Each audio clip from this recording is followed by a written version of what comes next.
MP board कक्षा 12वीं वाले सभी बच्चों का यहाँ पर गणित विषय का जो क्वेश्चन पेपर है वो पूरा का पूरा पेपर और उसका सॉल्यूशन आ चुका है। जितने भी स्टूडेंट्स इस वीडियो को देख रहे हैं तो माय डियर फ्रेंड्स, इस क्वेश्चन पेपर को आप सभी को पूरा पेपर देखकर ही जाना है, क्योंकि 100% माय डियर फ्रेंड्स मैं आपसे वादा करता हूँ कि इनमें से आपको परीक्षा में प्रश्न देखने को मिल रहे हैं। अभी तक जो पेपर हुए और हमने जो बताए 100% में से प्यारे विद्यार्थियों 95% जो पेपर है हमारे द्वारा जो वीडियो हम बना रहे हैं उनमें से पेपर देखने को मिले। अब जो ये गणित विषय का पूरा पेपर आपके लिए मैं यहाँ पर लेकर आया हूँ, तो आप सभी बच्चों को ध्यान से पूरा पेपर देखना है और अच्छे से इन प्रश्नों को याद कर लेना है, क्योंकि ये 100% ऐसे प्रश्न हैं जो कई बार परीक्षाओं में पूछे गए हैं और अब आपको कल परीक्षा में देखने को मिलेंगे। ये गणित का पूरा पेपर है जो आप यहाँ पर सभी भैया बहन देख सकते हैं। प्यारे विद्यार्थियों, ध्यान से पेपर को देखना है, क्वेश्चन को मिस नहीं करना है। और साथ में अगर मेरे फ्रेंड्स अगर आप हमारे चैनल पर नए जुड़े हैं तो चैनल को सब्सक्राइब आप ज़रूर करके रखना। आपके कॉलेज से रिलेटेड जो अपडेट भी रहेगी हमारे चैनल के द्वारा आपको मिलती रहेगी। कब फॉर्म डलते हैं, कब परीक्षाएँ होती है, सारी जानकारी दे दी जाएगी। क्वेश्चन यहाँ पर आप देख सकते हैं प्यारे विद्यार्थियों, ये 100% ऐसा प्रश्न है जो परीक्षा में पूछा जाएगा। तो आपको इसे क्या करना है, याद करना है। यदि f अनुपात r arrow r f x बराबर 3 माइनस एक्स क्यूब की पावर 1/3 द्वारा प्रदत्त है तो f और एफ एक्स बराबर क्या होगा। तो प्यारे विद्यार्थियों, इसमें आपका जो सही आंसर होगा वो क्या हो जाएगा, x आपका यहाँ पर करेक्ट आंसर होगा।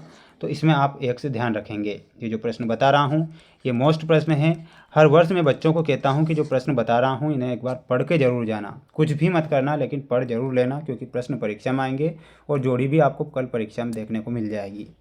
यदि साइन की पावर -1 x माइनस कोस की पावर -1 x बराबर π/6 हो तो x का मान ज्ञात कीजिए। तो x का मान क्या हो जाएगा, 1/2 x का मान होगा। तो यहाँ पर आप 1/2 करेक्ट उत्तर के रूप में ध्यान रखेंगे और अच्छे से याद करेंगे। चैनल पर नए जुड़े हैं तो माय डियर फ्रेंड्स, चैनल को आप सभी बच्चों को सब्सक्राइब करके रखना है। आपके लिए जो ये प्रयास मैं कर रहा हूँ, जो कोशिश मैं कर रहा हूँ आपको अच्छे नंबर दिलाने की, ये बिल्कुल दिल से मेहनत कर रहा हूँ आप सभी बच्चों के लिए। यदि a बराबर अल्फ़ा और यहाँ पर बीटा लेमडा और माइनस अल्फ़ा इस प्रकार है कि a की पावर 2 बराबर i, तो यहाँ पर आपका जो सही आंसर होगा थर्ड में वह हो जाएगा option number C will be correct answer. यदि a 3 × 3 कोटि का वर्ग आव्यूह है तो a का मान कितना होगा। तो इसका जो मान होगा वो क्या हो जाएगा, इसमें आप ऑप्शन नंबर बी लिखेंगे। यदि x बराबर 80² y बराबर 280 है तो dy/dt होगा।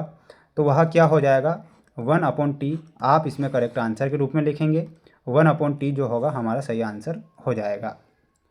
अगला क्वेश्चन है, यदि समाकल 2 की पावर 1/x बटा x की पावर 2 dx बराबर k ब्रैकेट 2 की पावर 1/x प्लस c हो तो k का मान बताइए।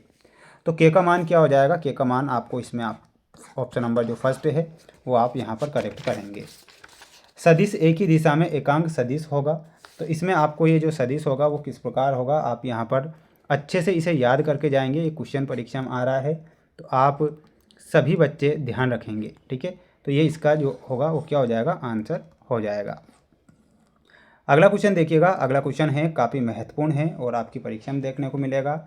यदि सदिश 2i minus j plus k i plus 2j, तो यहाँ पर इसका जो मान है वो आपको बताना रहेगा और वो क्या हो जाएगा, -4 इसका मान होगा। सदिश 3i minus 2j plus 6k की दिक जो कोज्जाएँ होती है वो क्या हो जाएंगी। तो कोज्जाएँ आपको ध्यान रखना है, वो हो जाएगी 3/7 कोमा -2/7, इसके बाद बताना है कोमा 6/7। समतल 2x plus Y Y minus Z बराबर 5 द्वारा x अक्ष पर काटा गया अंतः खंड है। तो अंतः जो खंड होगा वो क्या हो जाएगा, वो हो जाएगा 5/2। a और b दो स्वतंत्र घटनाएं हैं तो p ब्रैकेट a/b कहलाता है। तो वो क्या कहलाएगा, इसमें आपको लिखना है pa। सारणिक दी गई है आपको cos 70 डिग्री, साइन 70 डिग्री और साइन 20 डिग्री और cos 20 डिग्री का जो मान होता है इसमें आपको शून्य लिखना है। क्या लिखना है, शून्य। वहीं यहाँ पर समाकल 0x π/2 करनी साइन x बटा करनी cos x प्लस करनी साइन एक्स, डी एक्स बराबर क्या होगा, तो इसमें आपको लिखना है π/4। ठीक है, तो स्क्रीनशॉट ले लो प्यारे बच्चों, प्रश्न परीक्षा में आएंगे, डेफिनेटली आएंगे, ये मेरा वादा है। और आप सभी बच्चों को सिर्फ और सिर्फ एक बार विश्वास ज़रूर करना है और इन प्रश्नों को याद करके जाना है ताकि आपको परीक्षा में अच्छे नंबर मिल सकें। ये आपकी जोड़ी है जो आपको परीक्षा में दी जाएगी और 100% जोड़ी परीक्षा में आएगी। यहाँ पर जोड़ी में आपको मिलाना है ऑप्शन नंबर फर्स्ट में सी से मिलाना है, सेकंड में आपको मिलाना है ऑप्शन नंबर ए से। देखिएगा ये पूरी की पूरी जोड़ी में मिला देता हूँ ताकि आप क्या करेंगे, एक बार पढ़ के ज़रूर जाना है ना, कुछ भी हो जाए पढ़ के ही जाना है क्योंकि जोड़ी यहाँ से आ रही है और डेफिनेटली यहाँ से जोड़ी बनेगी। तो ये आपकी जोड़ी है जो कि आपको यहाँ पर स्क्रीनशॉट ले लेना है और अच्छे से जोड़ी को याद करके जाना है। ठीक है, इसके बाद देखिएगा ये आपके क्वेश्चन है जिसमें आपको एक वाक्य में उत्तर देना रहेगा। क्वेश्चन है समुच्चय ए बराबर ब्रैकेट ए बी सी पर तत्समक संबंध लिखिए। तो तत्समक संबंध क्या हो जाएगा, तो यहाँ पर आपको ध्यान रखना है और वो हो जाएगा ब्रैकेट ए लिखना है, फिर बी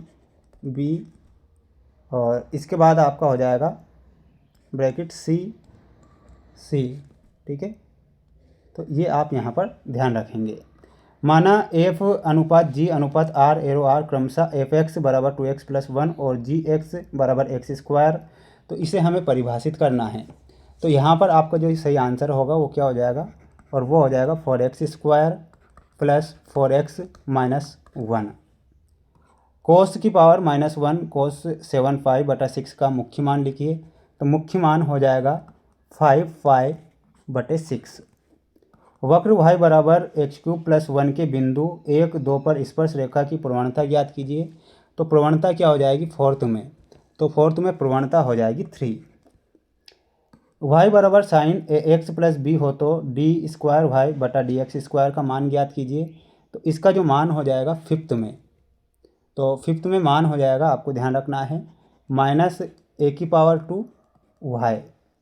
तो ये स्क्रीनशॉट आप सभी स्टूडेंट्स क्या करें, एक बार ले लीजिए और इन प्रश्नों को याद करके चले जाना है। ये प्रश्न परीक्षा में आ रहे हैं, ये मेरा वादा मैंने आपसे पहले भी किया है। अवकल समीकरण y बराबर x bracket dy/dx² plus d⁴y/dx² की कोटि व घात का योग क्या होगा।